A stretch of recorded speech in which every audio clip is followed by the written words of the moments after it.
Shalom rekan-rekan yang dikasihi dalam Kristus. Yang lalu kita sudah membahas ucapan bahagia yang ke-8 dari Matius pasal 5 ayat 10 sampai 12 yang berbunyi demikian. Berbahagialah orang yang dianiaya oleh sebab kebenaran, karena merekalah yang mempunyai kerajaan surga. Berbahagialah kamu jika karena aku kamu dicela dan dianiaya, dan kepadamu difitnahkan segala yang jahat. Bersukacita dan bergembiralah, karena upahmu besar di sorga. Sebab demikian juga telah dianiaya nabi-nabi yang sebelum kamu. Seperti saya sudah katakan sebelumnya, bahwa ayat-ayat ini memang agak panjang dan juga ada pesan yang begitu mendalam di dalam ayat-ayat ini. Jadi saya rasa tidak cukup kalau cuma dibagikan hanya dalam 20 menit saja. Nah, sesi ini dan juga mungkin 1 atau 2 sesi yang ke depan akan berusaha mengupas ayat-ayat ini lebih lanjut sebelum saya akhirnya menyimpulkan pesan ucapan bahagia Tuhan Yesus. Nah, kali ini saya akan memberikan penekanan khusus untuk menjelaskan kalimat Tuhan Yesus di ayat ini, yaitu yang empunya kerajaan sorga. Kalimat ini begitu penting karena dalam satu perikop ini, ucapan bahagia Tuhan Yesus, Matius pasal 5 ayat 1-11, kalimat ini diulang 2 kali. Ya. Bayangkan jikalau kita adalah seseorang yang mempunyai suatu kerajaan, ya, harusnya itu orang yang dihormati, bukan orang yang dijunjung tinggi, dihargai. Tetapi di ayat-ayat ini justru mereka yang miskin, mereka yang menderita, dianiaya, itu yang mempunyai kerajaan surga. Apa yang dimaksud Tuhan Yesus dengan perkataan ini? Mari kita sama-sama merenungkan dan juga berusaha untuk mengerti, dan bukan hanya mengerti tapi menjadi pelaku firman. Mari kita berdoa untuk menyerahkan pemberitaan dan juga perenungan firman Tuhan hari ini. Mari kita berdoa. Bapa di surga, terima kasih atas firman yang begitu indah. Terima kasih untuk suatu peringatan yang kami bisa lakukan minggu lalu. Peringatan akan kematian dan kebangkitan Tuhan Yesus dari mati. Kami bersyukur ya Tuhan bahwa Tuhan mengutus anak-Mu yang tunggal, Tuhan Yesus, untuk datang ke dunia, untuk menjadi manusia, untuk mati menebus kami dari dosa, dan untuk bangkit memberikan kami hidup yang baru, hidup yang kekal. Tolong kami ya Tuhan supaya dalam hidup kami di dunia ini kami boleh benar-benar mengikuti, mentaati apa yang menjadi cara hidup, menjadi perilaku, menjadi sikap, dan juga pola pikir yang benar sebagai anggota keluarga-Mu, anggota keluarga kerajaan Allah. Terima kasih atas firman yang baru saja kami baca dan akan sama-sama kami renungkan. Kiranya Tuhan berbicaralah kepada setiap kami. Berbicaralah ya Tuhan Roh Kudus, supaya boleh menerangi firman ini, supaya kami boleh mengerti dan juga boleh menjalankannya menjadi pelaku firman di dalam kehidupan kami sehari-hari. Terima kasih Bapa, kami menyerahkan pemberitaan firman dan juga perenungan firman Tuhan pada hari ini ke dalam tangan-Mu. Dalam nama Tuhan Yesus, Allah dan Juru Selamat kami yang hidup, kami berdoa. Amin. Ya, rekan-rekan sekalian, bicara tentang kerajaan sorga, ya ini adalah suatu kata yang mungkin sering dipakai, sering dikhotbahkan, sering disebut-sebut di dalam gereja, dalam khotbah-khotbah, ya. Tapi pertanyaannya adalah apakah kita ngerti apa sih artinya kerajaan sorga? Ya, belum lagi di dalam Injil Matius, dalam Injil Markus, dan juga Lukas, Tuhan Yesus tercatat memakai istilah yang berbeda ya. Ada di Matius itu dipakai kata kerajaan sorga, di Injil Markus dan Lukas dipakai kata kerajaan Allah.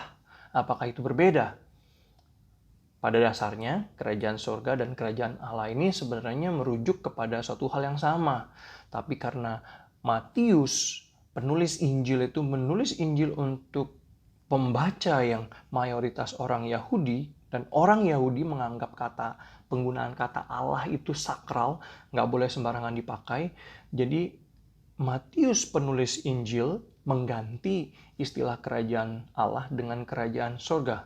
Tetapi dua-duanya merujuk hal yang sama. Tapi kemudian ada pertanyaan lain ya. Apakah kerajaan Allah itu sama dengan kerajaan Israel? Apakah gereja adalah kerajaan Allah?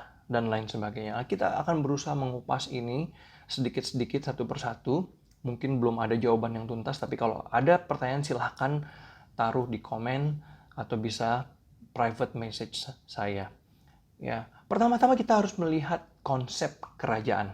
Ya, konsep kerajaan yang kita mengerti biasanya datang dari mana? Apakah itu adalah konsep yang buatan manusia, ataukah konsep yang benar-benar datang dari firman Tuhan, kebenaran firman Tuhan di Alkitab?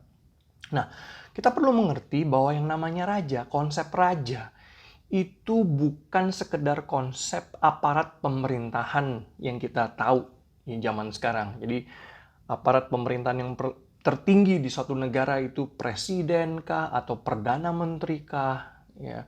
Bahkan di negara-negara tertentu masih bentuknya kerajaan. Tapi itu adalah dianggap sebagai pemimpin negara, aparat pemerintahan yang paling tinggi.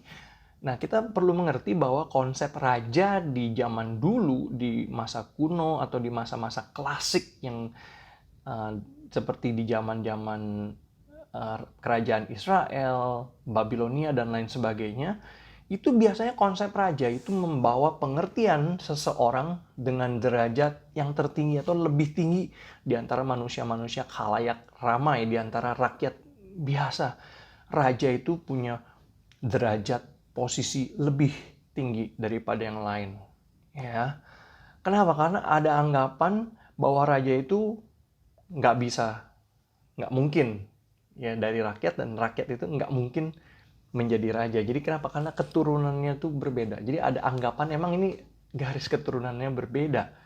Ya, makanya ada istilah bangsawan atau berdarah biru untuk orang-orang yang punya hubungan darah dengan raja atau keluarga kerajaan. Derajatnya beda, levelnya beda. Ya, berbeda dengan aparat pemerintah zaman sekarang. Kalau aparat pemerintah zaman sekarang, ya mereka sama-sama rakyat, ya sama-sama manusia biasa, cuman mereka diberi kepercayaan untuk punya kedudukan lebih tinggi, memimpin suatu negara. Ya, itu beda. Ya. Nah, di dalam Alkitab, menurut konsep kebenaran firman Tuhan, hanya ada satu pribadi yang layak dianggap sebagai raja yang sejati, yaitu Allah dan Tuhan Yesus Kristus yang kita sembah. Ya, hanya Allah yang menjadi raja. Raja atas segala raja, Tuhan atas segala Tuhan.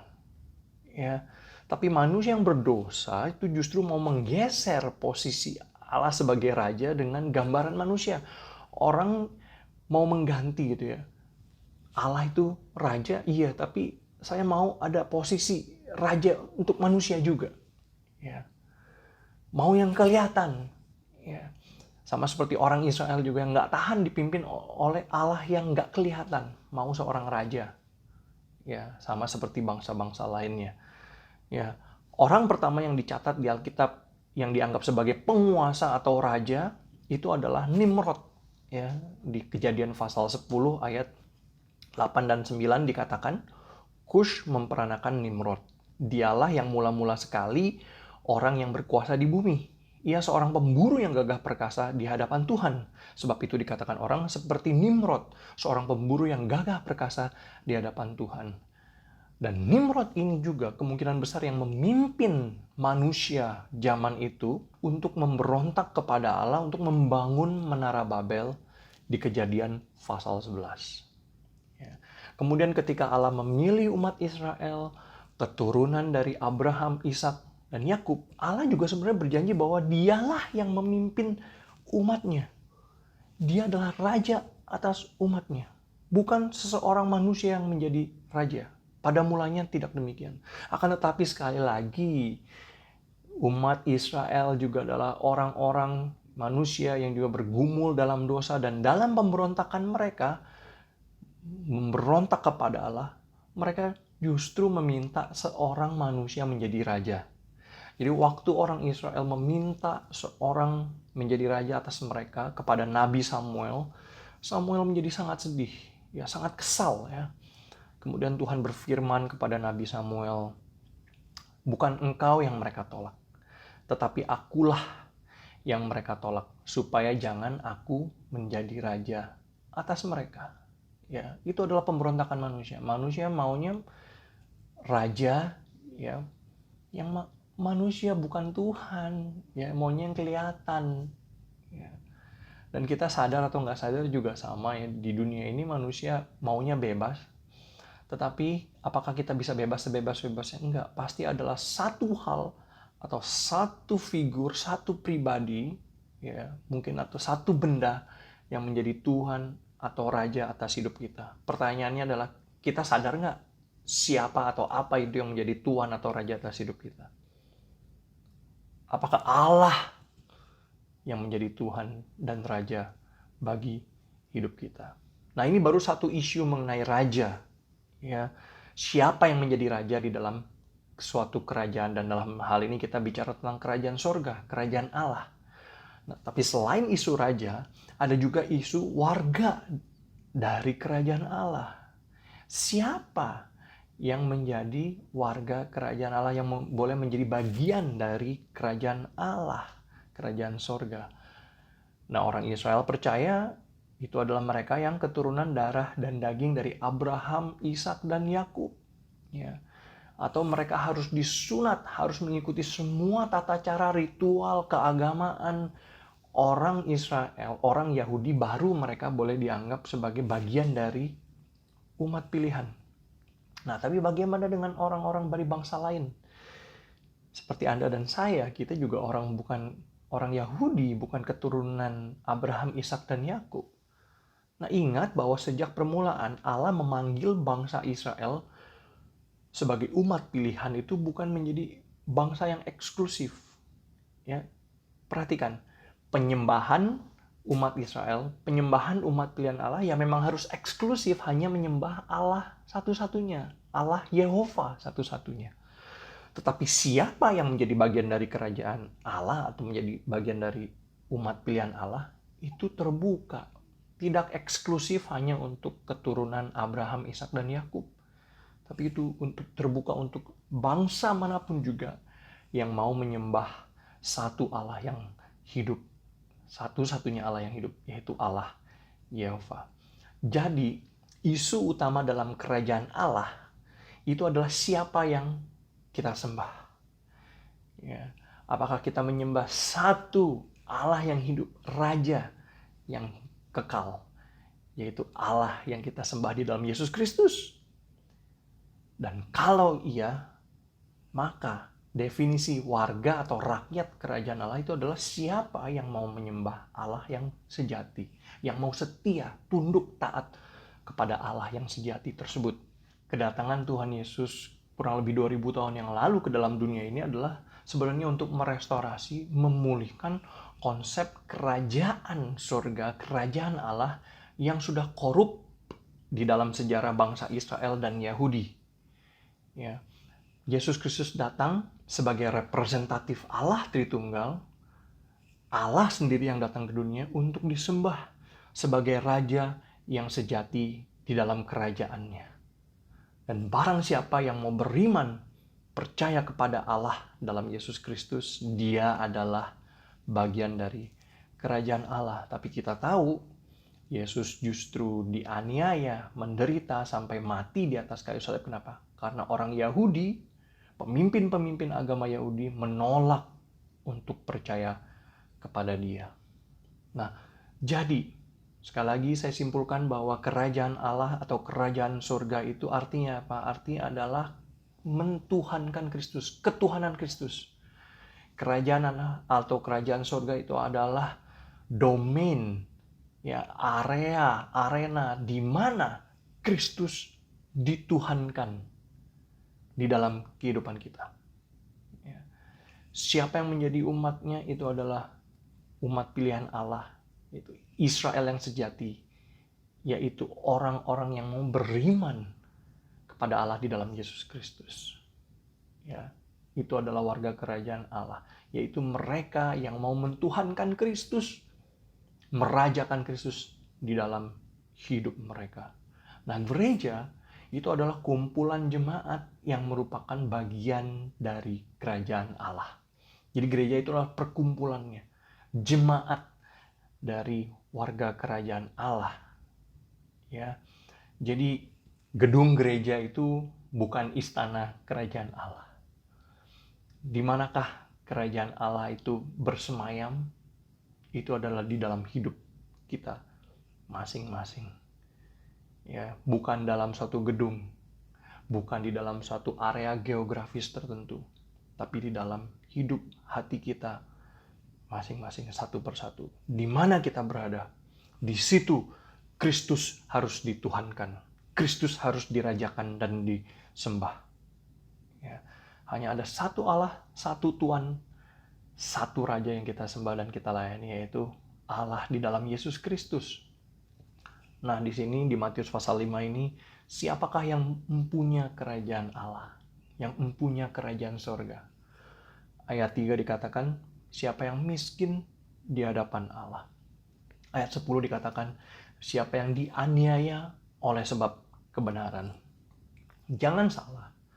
Jadi yang miskin di hadapan Allah atau yang dianiaya atau sebab atas kebenaran itu bukan suatu prasyarat atau kualifikasi. Ya. Kenapa? Karena menjadi bagian dari kerajaan Allah, untuk menjadi yang empunya kerajaan Allah itu adalah anugerah Allah semata-mata. Khotbah Tuhan Yesus di bukit, khususnya itu berisi norma. Jadi pola hidup, cara hidup yang benar di hadapan Tuhan sebagai bagian dari kerajaan sorga, bukan prasyarat. Ya. Artinya kalau kita adalah bagian dari kerajaan Allah atau kerajaan sorga, maka sudah seharusnya kita bersikap, berperilaku demikian. Seperti yang dikhotbahkan Tuhan Yesus di Matius pasal 5-7. Jadi sekali lagi itu bukan syarat. Ya. Tapi itu adalah pola hidup, cara hidup, perilaku selayaknya orang-orang yang sudah ditebus di dalam Kristus, orang-orang yang mau mentuhankan Kristus di dalam hidupnya sebagai warga kerajaan sorga. Nah, bagaimanakah respons kita seharusnya dengan demikian? Kalau kerajaan Allah itu adalah anugerah semata-mata, pemberian yang cuma-cuma dari Allah, maka kita harus beresponsnya dengan apa? Pertama, dengan menerima dengan iman, dengan ucapan syukur, dan juga dengan gentar. Kenapa? Karena kita nggak layak. Kita menerima bukan karena saya baik, bukan karena saya dermawan, bukan karena saya ini orang suci, maka saya layak menerima kerajaan surga. Bukan. Hanya karena anugerah Allah semata-mata. Di dalam Yesus Kristus yang sudah menebus kita dari dosa dan memberikan anugerahnya kepada kita dengan cuma-cuma tanpa syarat. Ya. Dengan pemberian yang sepihak dari Allah. Tapi ingat, diberikan cuma-cuma itu bukan berarti pemberian atau anugerah ini murahan, bukan. Kita diterima sebagai bagian dari kerajaan Allah itu dengan suatu harga yang sangat mahal. Allah bayar dengan darah anaknya yang tunggal sendiri, Yesus Kristus. Untuk itu kita harus rela, berani membayar harga. Kenapa? Karena Allah sudah terlebih dahulu membayar harga yang mahal bagi kita. Maka apapun yang kita berikan kepadanya, itu hanyalah ucapan syukur. Ya, bukan untuk membayar Allah, bukan. Itu hanyalah ucapan syukur. Maka kita harus rela berani membayar harga, berjuang demi kerajaan Allah, demi kebenaran Kristus. Warga kerajaan Allah, kita dipanggil untuk siap menderita, bahkan dianiaya demi Kristus. Itu sebabnya Kristus berkata, berbahagialah mereka yang dianiaya oleh sebab kebenaran, karena merekalah yang empunya kerajaan sorga. Ya, ingat, kerajaan sorga itu tidak terbatas pada hal-hal yang kita kerjakan dalam konteks gereja, misalnya ibadah minggu, memberi persembahan, melayani di gereja, ikut kur, memimpin pujian, menjadi asyir, kolektan, dan lain-lain. Bukan juga hal-hal yang biasa kita sebut sebagai hal-hal rohani, misalnya berdoa, membaca firman Tuhan, merenungkan firman Tuhan, bernyanyi puji-pujian, memberitakan Injil, bahkan bukan. Jangan salah ya, itu semua yang tadi saya sebutkan adalah hal-hal yang baik yang harus kita kerjakan sebagai bagian dari ibadah kita kepada Allah. Tetapi kerajaan Allah itu lebih luas daripada itu. Kerajaan Allah itu mencakup keseluruhan hidup kita sehari-hari.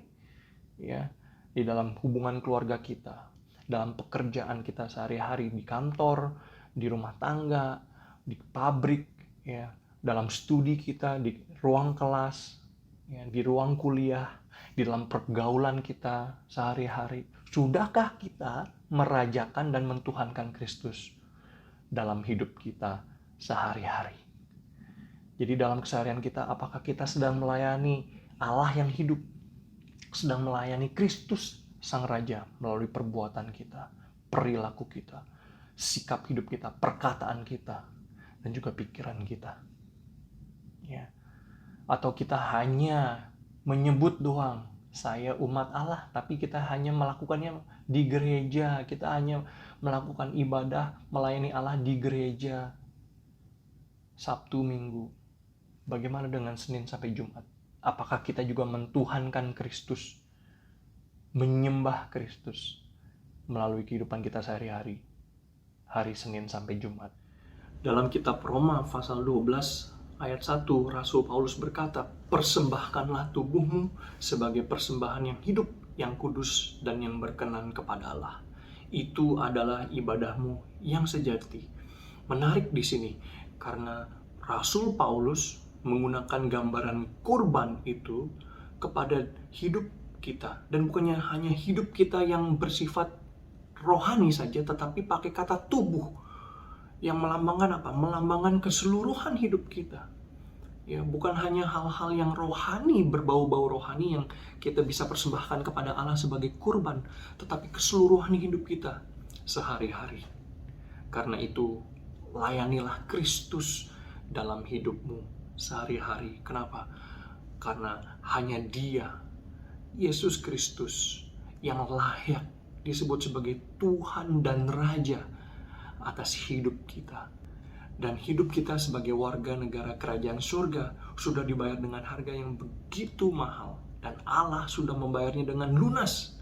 Dan untuk itu kita bisa bebas. Bebas untuk apa? Bebas untuk melayani Tuhan, untuk menyembah Tuhan di dalam kehidupan kita sehari-hari. Yang selanjutnya kita akan membahas mengapa Nabi Tuhan kok dianiaya. Bahkan dianiaya bukan oleh sembarangan bangsa, dianiaya oleh bangsa Israel, oleh bangsa Yahudi sendiri yang seharusnya adalah umat Tuhan. Sampai ketemu di renungan kita yang selanjutnya. Tuhan memberkati.